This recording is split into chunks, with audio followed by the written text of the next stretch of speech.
नमस्कार, मैं हूं गार्गी। आप देख रहे हैं आज का नोएडा। ग्रेटर नोएडा के बोडाकी गांव में रहने वाले जितेंद्र भाटी झुग्गी बस्ती में रहने वाले हजारों बच्चों के लिए बेहतर भविष्य की उम्मीद की किरण बनकर उभरे हैं। दरअसल झुग्गी बस्ती में रहने वाले बच्चों के लिए जितेंद्र भाटी ने कुछ ऐसा कर दिया है जिससे इन बच्चों को एक नया जीवन मिल गया है। ये खास रिपोर्ट देखिए और जानिए कैसे जितेंद्र भाटी ने हजारों बच्चों की जिंदगी को एकदम बदल कर रख दिया है। A B C D। ये सब हमारे पास में सर एक गरीब ये झुग्गी बस्तियों वाले बच्चे आते हैं जी।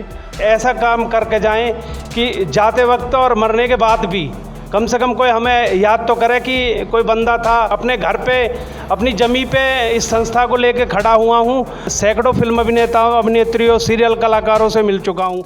आज के समय में हर कोई अमीर बनना चाहता है, अपने पास मौजूद पैसों से और पैसा कमाना चाहता है। लेकिन आज हम आपको एक ऐसे इंसान के बारे में बताने जा रहे हैं जिसने अपनी पूरी जिंदगी की कमाई गरीब बच्चों के शिक्षा में लगा दी और हजारों बच्चों की जिंदगी बदल दी। ग्रेटर नोएडा में रहने वाले जितेंद्र ने अपनी सारी पुश्तैनी जमीन जायदाद इसी काम में लगा दी। जितेंद्र भाटी पिछले 5 सालों से जीवन ज्योति शिक्षा ट्रस्ट का संचालन कर रहे हैं और आज हमारी टीम ने ग्राउंड जीरो पर जाकर उनसे खास बातचीत की और जाना उन्होंने कैसे इसकी शुरुआत की और आज तक कैसे हजारों बच्चों की जिंदगी बदल चुकी है। ये सब हमारे पास में सर एक गरीब ये झुग्गी बस्तियों वाले बच्चे आते हैं जी। हम कोशिश ये करते हैं कि इन्हें अच्छी शिक्षा की तरफ लेके जाएं। हमारे यहाँ पे कम से कम 60 से 70-80 झुग्गी तो हमारे राइट में ही है और 60-70 झुग्गी लेफ्ट में भी है और अदर से भी जो झुग्गियों से जो बच्चे हैं हम उनको सबको एक शिक्षा के प्रति जागृत करके अपने पास बुलाते हैं और सुबह से लेकर शाम तक हमने कई टीचर्स भी लगाए हुए हैं। 5th क्लास से नीचे के जो बच्चे हैं हम उनको यहीं पे टीच करा रहे हैं और 5th क्लास से ऊपर के जो बच्चे हैं हम उनको कुछ प्राइवेट स्कूलों में अपने खर्चे से ही उनको अच्छी शिक्षा दिलाने की कोशिश कर रहे हैं। जितेंद्र भाटी एक ऐसे शख्स हैं जिन्होंने अपने पूर्वजों की सारी पूंजी को गरीब, बेसहारा, असहाय, मूक बधिर बच्चों को पढ़ा लिखा कर बच्चों के भविष्य को रोशन करने में लगा रहे हैं। अभी तक हजारों बच्चों को शिक्षा देकर बड़े स्कूलों में भेज चुके हैं क्योंकि कक्षा 5 तक ही बच्चों को पढ़ा लिखा कर उन सभी बच्चों को आगे पढ़ाई करने के लिए स्कूलों में भेजते हैं। पिछले 5 सालों से लगातार वो इस काम को कर रहे हैं। सर सोच तो सबको भगवान अलग अलग देते हैं, कौन किस रूप में और किस रास्ते पे चल रहा है। ये हमारा एनसीआर ये सब मुआवजे पे और दबंगता और उस माहौल में जा रहा है कि इस मुहिम की तरफ कोई ध्यान लगाने की कोशिश नहीं करता है।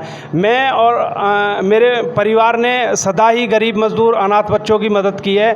अब से नहीं, मेरे जन्म से पहले ही मेरा परिवार रेलवे स्टेशन के नियर बाई होने के कारण से ऐसे लोगों की मदद करते आए हैं। उसी से इस प्रेरणा को लेते हुए मैंने इस संस्था की शुरुआत की थी ताकि इस जमी पे हम तब तक रहें ताकि कोई ऐसा काम करके जाएं कि जाते वक्त और मरने के बाद भी कम से कम कोई हमें याद तो करे कि कोई बंदा था। मदन मोहन मालवीय जी ने इतने साल संघर्ष किया और एक यूनिवर्सिटी के लिए एक 14 साल लड़ाई लड़ने के बाद में उन्होंने एक यूनिवर्सिटी की स्थापना की थी।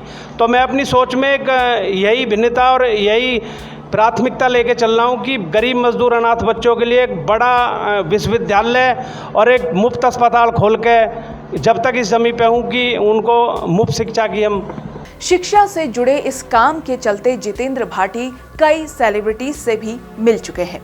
अपने काम के लिए उन्हें अमिताभ बच्चन तक सम्मानित कर चुके हैं। जी और उसके लिए मैं सर बहुत बहुत धन्यवाद करना चाहूँगा सभी मीडिया बंधुओं का भी जो हमें इस कार्य को करने के लिए और अखबार और न्यूज़ के माध्यम से हमें आगे लोगों तक पहुँचाने की प्रेरणा दी। इसी मिशन को जोड़ते जोड़ते संस्था के माध्यम से मैं देश भर में अब से 6 से 7 हज़ार लोगों से मिल चुका हूँ और फिल्म इंडस्ट्री मुंबई में भी अब से नहीं कम से कम 1.5 वर्ष मैंने संघर्ष किया है।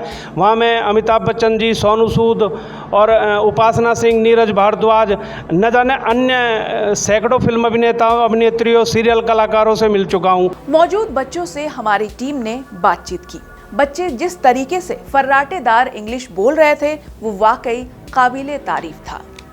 ABCD आती है? यस। बोलना जरा। A B C D E F G H I J K। कहाँ से आते हैं आप? घोड़ी से। थोड़ी से।